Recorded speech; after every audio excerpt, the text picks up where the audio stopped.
తెర మీదకి సీఎం రమేష్ గారు నాన్ లోకలు కడప నుంచి వచ్చిన వ్యక్తి.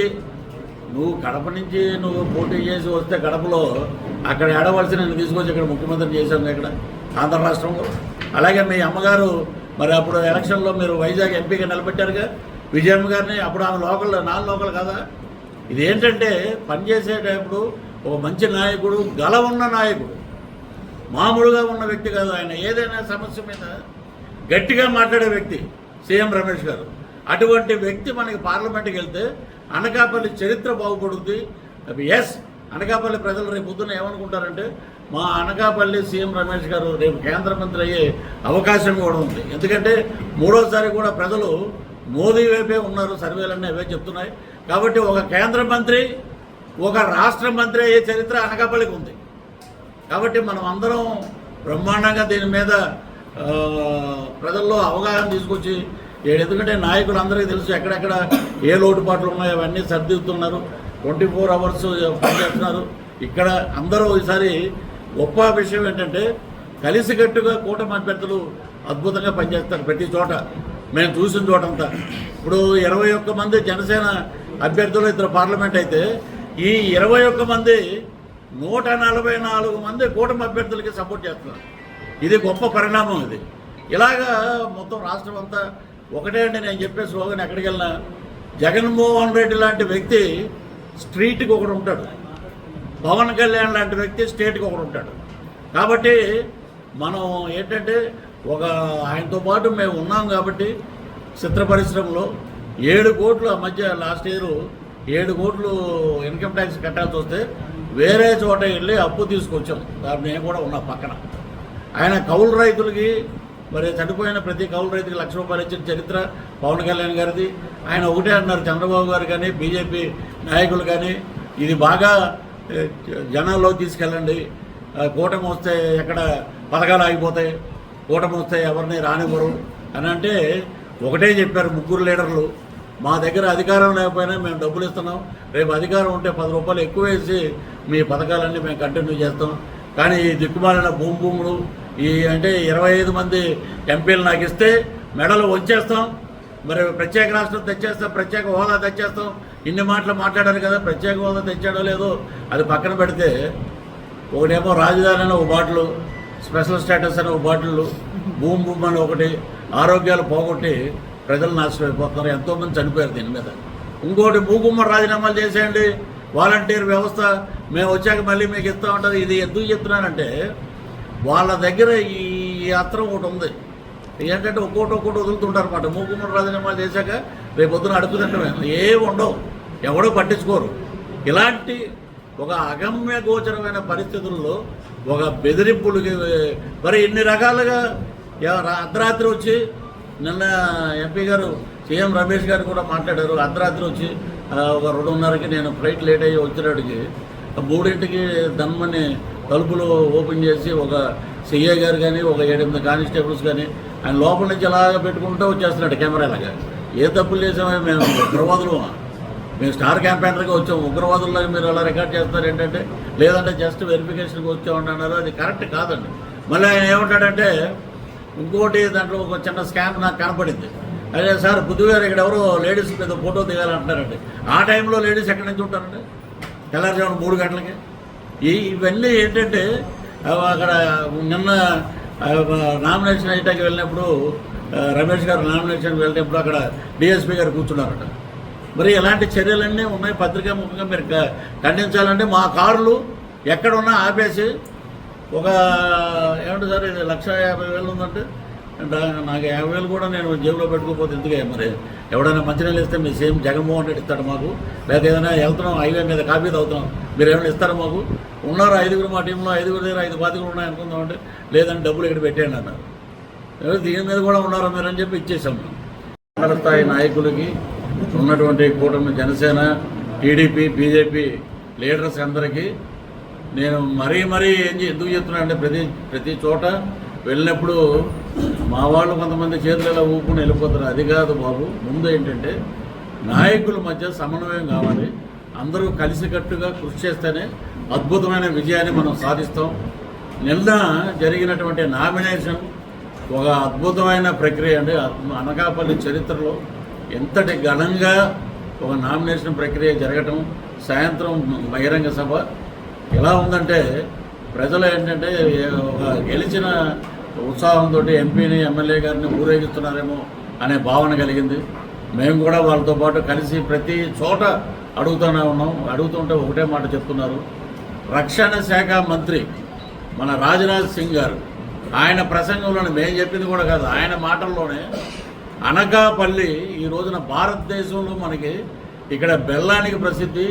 తిరుమల తిరుపతి వెంకటేశ్వర స్వామి ప్రసాదంలో ఇక్కడ బెల్లాన్నే వాడేవారు గతంలో.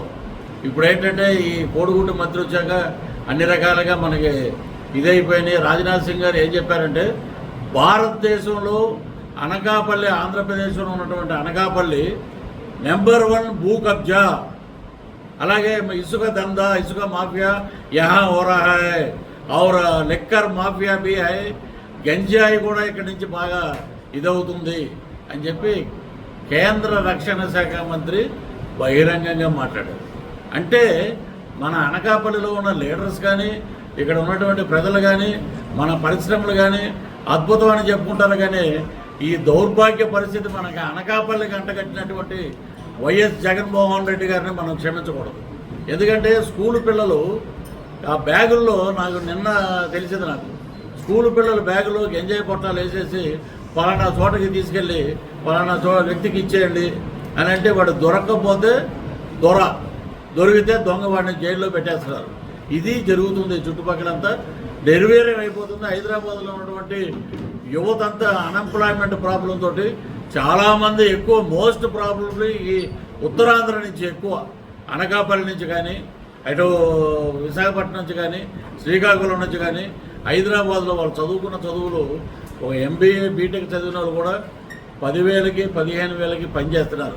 ఎందుకంటే ఏం చేస్తాం సార్, దుర్మార్గుడు జాబ్ క్యాలెండర్ అన్నాడు, వాడు బొంద క్యాలెండర్ అన్నాడు, నెత్తి మీద చేయి పెట్టాడు. చేయి పెట్టి మేము ఉన్నాం కదా, 10 ఏళ్ళు కాపురం చేసాం అక్కడ. ఆ దౌర్భాగ్యుడి దగ్గర 10 ఏళ్ళు కాపురం చేసాం. కరెక్ట్గా ఎలక్షన్ వచ్చే టైంకి ఏం చేస్తాడంటే ఒక కోడికత్తి, ఇప్పుడు ఏదో వర్షం 2 పెట్టాడు గులకరాయి. ఇవి మాట్లాడదాం తర్వాత. అన్ఎంప్లాయ్మెంట్ గురించి పాపం బిడ్డలు చాలామంది హైదరాబాద్లో పనిచేస్తున్నారు. వాళ్ళని చూసి నిజంగా గుండె తరుక్కుపోతుంది. మరి ఇక్కడ ఉన్న తల్లిదండ్రులను వదిలిపెట్టి వాళ్ళు వెళ్ళి వాళ్ళ కోసం అని చెప్పి ఒక పూటైనా భోజనం చేస్తారని చెప్పి మాకు చదువు నేర్పారు. వాళ్ళు జగన్ వస్తే మాకు ఏదైనా జాబులు వస్తాయన్నారు, మాకేం రాలేదు, మమ్మల్ని నాశనం చేశారని చెప్పి ఒకటే మాట చెప్పడం జరుగుతుంది. కాబట్టి అనకాపల్లి వరకు ఈ అన్ఎంప్లాయ్మెంట్ ప్రాబ్లం పోవాలంటే సీఎం రమేష్ గారు అద్భుతమైన వ్యక్తి, పార్లమెంట్లో 12 సంవత్సరాల అనుభవం ఉన్న వ్యక్తి. వారు ఇక్కడ ఉంటే ఏంటంటే ఆల్రెడీ వాళ్ళు పెద్ద ఇండస్ట్రీస్లో అయినా ఎన్నో కర్మాగారాలు, ఎన్నో ఫ్యాక్టరీలు పెట్టారు. అలాంటి వ్యక్తి ఇక్కడ ఉంటే ప్రజలు, ఆ యూత్ ఏమడుగుతున్నారంటే అనకాపల్లిలో పొద్దున్న మేము మార్నింగ్ వాక్ లాగా వెళ్ళి ప్రజల దగ్గరికి వెళ్తే అక్కడెక్కడ మేము టిఫిన్ చేసి టీ తాగిన చోటంతా ఏమన్నా మేము దండం పెడతామంటే సీఎం రమేష్ గారిని మేము గెలిపించుకుంటాం, ఇక్కడ పరిశ్రమలు వస్తాయి, మాకు ఉపాధి దొరుకుద్ది. అనకాపల్లి బ్రహ్మాండంగా భారతదేశ చరిత్రలో అనకాపల్లి ఒక అద్భుతంగా ఉంటుంది. కాబట్టి మేము మా గుర్తు ఏంటని కూడా అడిగాం ప్రజల్లో. మేము ఒకటే చెప్తున్నారు, లోటస్ కలువు పోండి, అక్కడ కొనసాల గారికి గ్లాసు గ్లాస్ అంటని గుర్తు కూడా జనాల్లోకి బాగా వెళ్ళిపోయింది. ఏంటంటే వీళ్ళు చేసేది ఏంటంటే ఒక క్యాస్ట్ ఫీలింగ్ ఒకటి తెచ్చి రెడ్లు మరి రెడ్లలో చాలామంది మంచి వాళ్ళు ఉన్నారు. ఇలాంటి వాడిని ఎక్కడ మనం చూడలేదు. ఈ గవర్నమెంట్ మనం అసలు ఇంతవరకు ఈ చరిత్రలో, మేము చూసిన చరిత్రలో అయితే ఇలాంటి ముఖ్యమంత్రిని ఎప్పుడూ చూడలేదు. మా నాయకుల బస్సులు, ఇప్పుడు సార్ ఎక్కడికైనా బయటకు వెళ్తే ఆయన కారు కానీ, ఇక్కడ బీజేపీ వారు ఎక్కడికి వెళ్ళినా వారి కార్లు కానీ చెక్ చేస్తున్నారే, బస్సు ఎందుకు చెక్ చేయరు? దీనికి సమాధానం చెప్పండి. దీనికి సమాధానం ఎలక్షన్ కమిషన్ చెప్పాలి.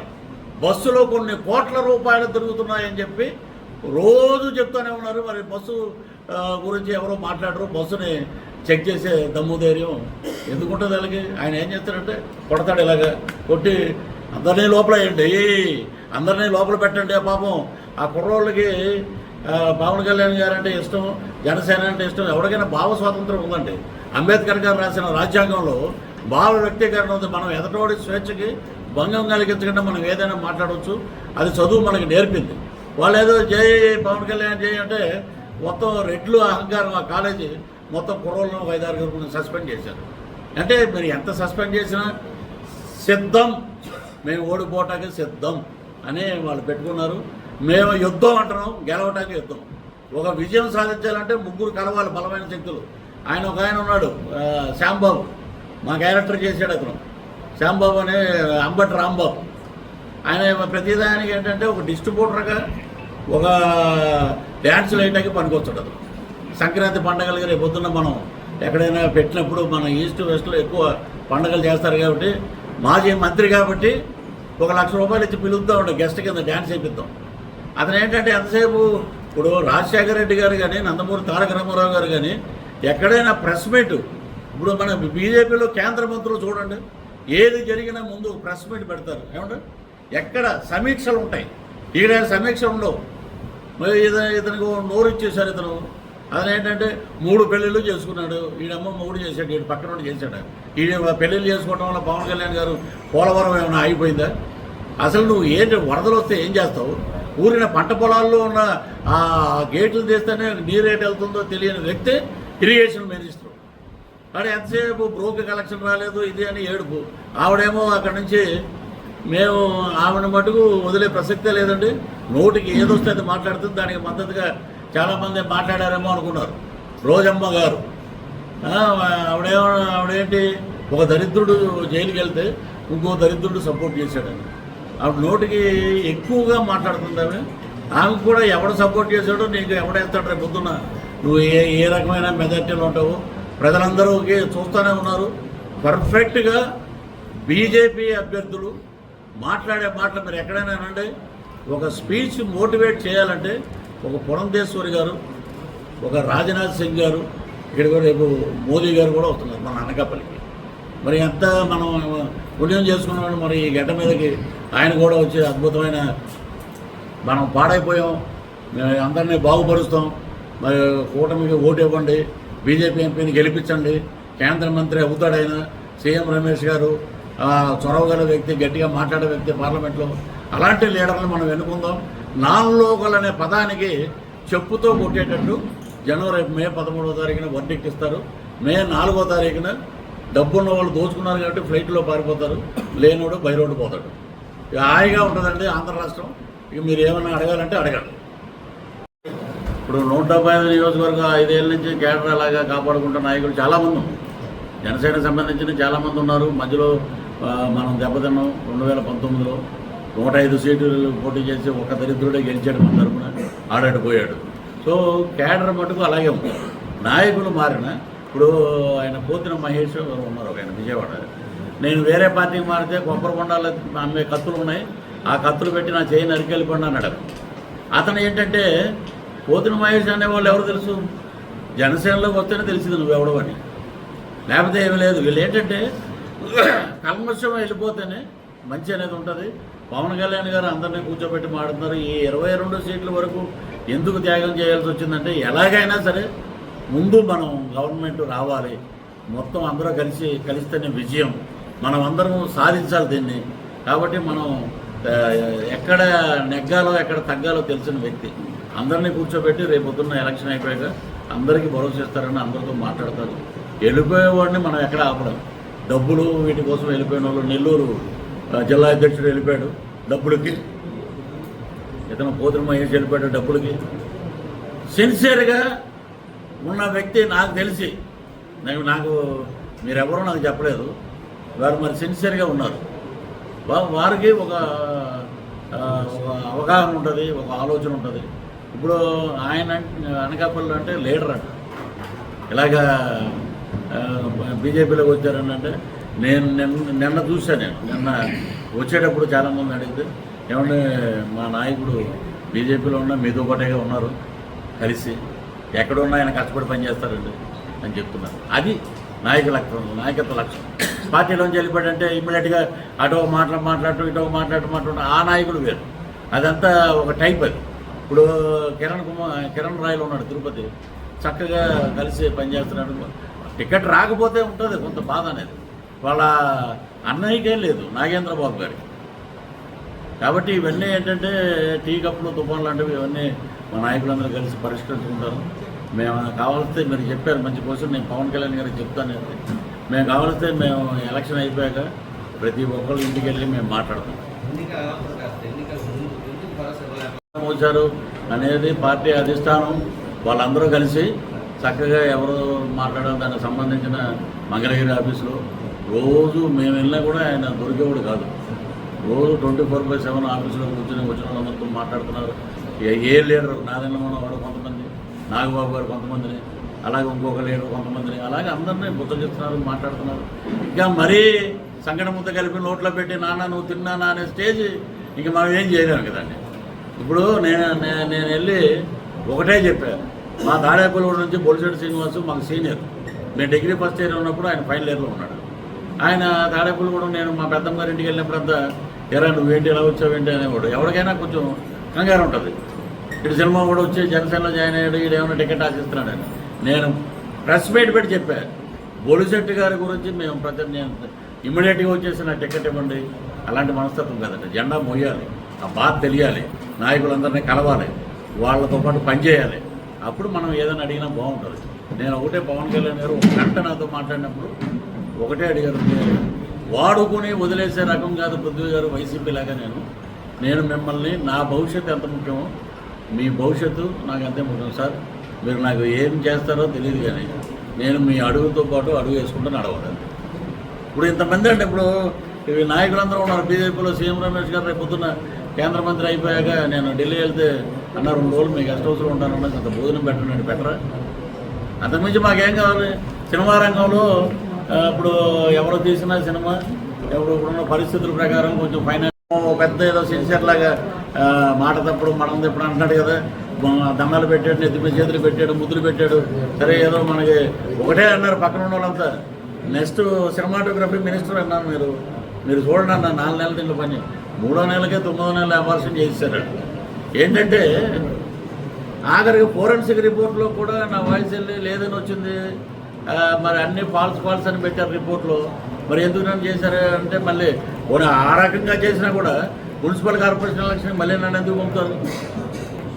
తప్పులైనా దగ్గర పెట్టుకుని ఒక పృథ్వీరాజు మాట్లాడితే correct, Ambati Rambabu fake, Avanthi Srinivas fake, ఆడ జిప్పి చూపించింది ఫేక్.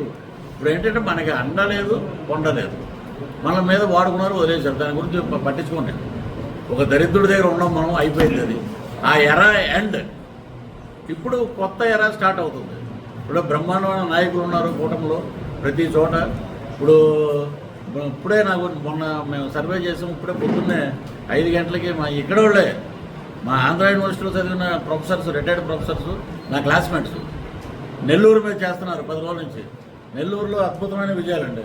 నెల్లూరులో కోటమిరెడ్డి శ్రీధర్ రెడ్డి, అటు నారాయణ గారు, వేమిరెడ్డి ప్రభాకర్ రెడ్డి గారు, అన్న నీ శత్రువు A2 మీద 1,00,000 పైచలకు మెజార్టీతో ఎంపీ స్థానాన్ని కైవసం చేసుకుంటాడు. ఎక్కడ చూసినా అలాగే ఉంది.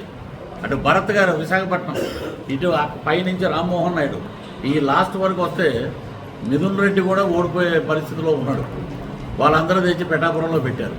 ఎన్ని పెట్టినా ఉండే ఒకటే, ఆ వంగా గీత గారికి రాజకీయ భిక్ష పెట్టింది తెలుగుదేశం, జడ్పీ చైర్మన్ చేసేదాన్ని. తర్వాత మా అన్నయ్య బీఫార్మ్ ఇస్తే ప్రజారాజ్యంలో ఎమ్మెల్యే అయింది. నువ్వు కూడా మాట్లాడితే మన వర్మ గారు చెప్తున్నారు, మత్స్యకారుల సదస్సు మేము వెళ్తే అక్కడ అరవిందో ఫ్యాక్టరీ వల్ల, ఆ పైప్ లైన్ల వల్ల, కాలుష్యం వల్ల చాలా వరకు మేము నష్టపోతున్నామని చెప్పి, మొత్తం నష్టపోతున్నారు, చాలా వరకు కూడా కాదు. మాకు అదన్నారు ఇదన్నారు ఏమి లేదన్నారు. 5 ఏళ్ళు రాలేదండి. 3 సునామీలు వచ్చినప్పుడు రాలేదు, కరోనా అప్పుడు రాలేదు. ఇప్పుడు ఏ ముఖం పెట్టుకుని వస్తుంది? అందుకే జ్వరం వచ్చి మంచంలో పడుతుంది. నిన్న లేచింది మళ్ళీ ఏదో మళ్ళీ నన్ను